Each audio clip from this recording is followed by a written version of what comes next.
Cheyedentity is groundbreaking for me because even as a young child and me not knowing who I was, there was a part of me that was still fighting and breaking through to maintain some form of my own identity and to research and to study and to investigate what is the other half of me.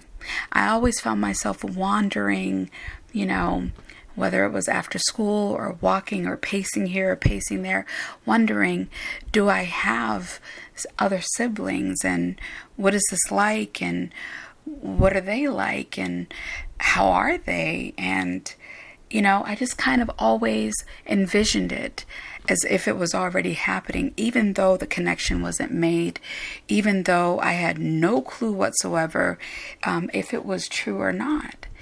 And at the same time, you have this anger inside of you that you don't even know where that's coming from. So you look at the different dynamics of all of the tension and all of the anger that comes in from both sides, and even when you're at the point with the other parent who is trying, it may not be up to your standards, and you may have a lot of judgment as the other parent or even the child. But I can tell you from dual sides, it's very interesting, and judgment is something that definitely needs to be put aside.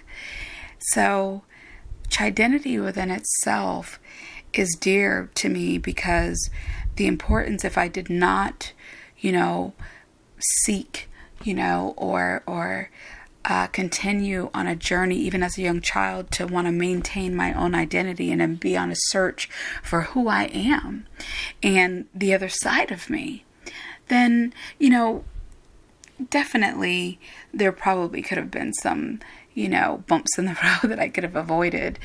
But because Cheyedentity runs core in all of us that are affected by parental alienation, you end up reduplicating certain dynamics that you may be unconsciously aware of.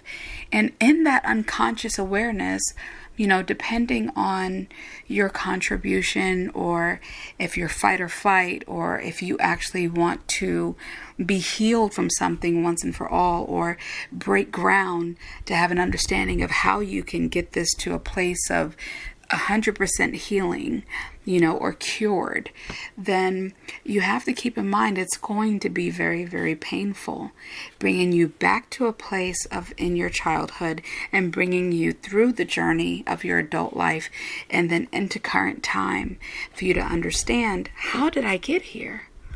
And how did this happen? Well, we flock to what's familiar because it's what's comfortable for us.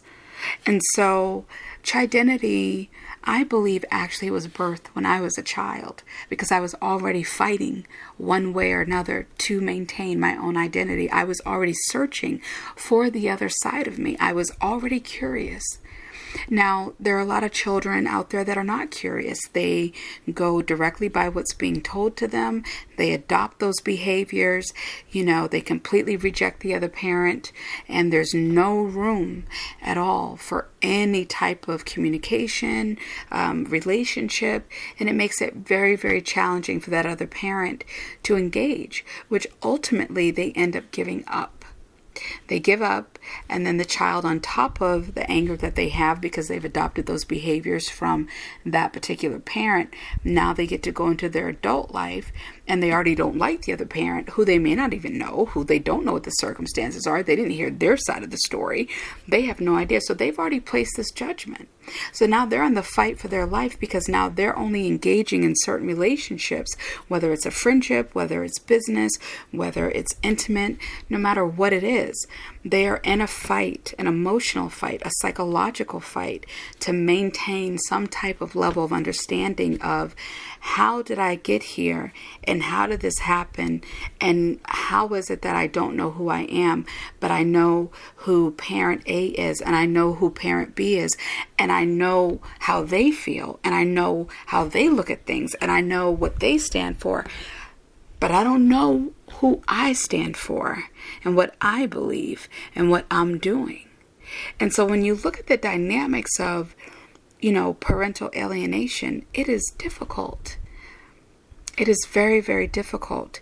And, I think of all the psychological thrillers, even The Shining, at some point, but it's a psychological thing. A lot of people think of abuse as a means of it's physical, and if they see it, then they can believe it. When you try to describe to close family members, friends about parental alienation and what's going on, I'm just going to let you know, they think you're crazy.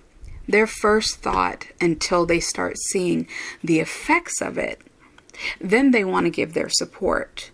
But before that, it's, oh, you're blowing this out of proportion. Oh, you're being extra. Oh, you're being dramatic. Oh, this, oh, that. And it's because you also have to give a level of understanding. They're not walking a mile in your shoes.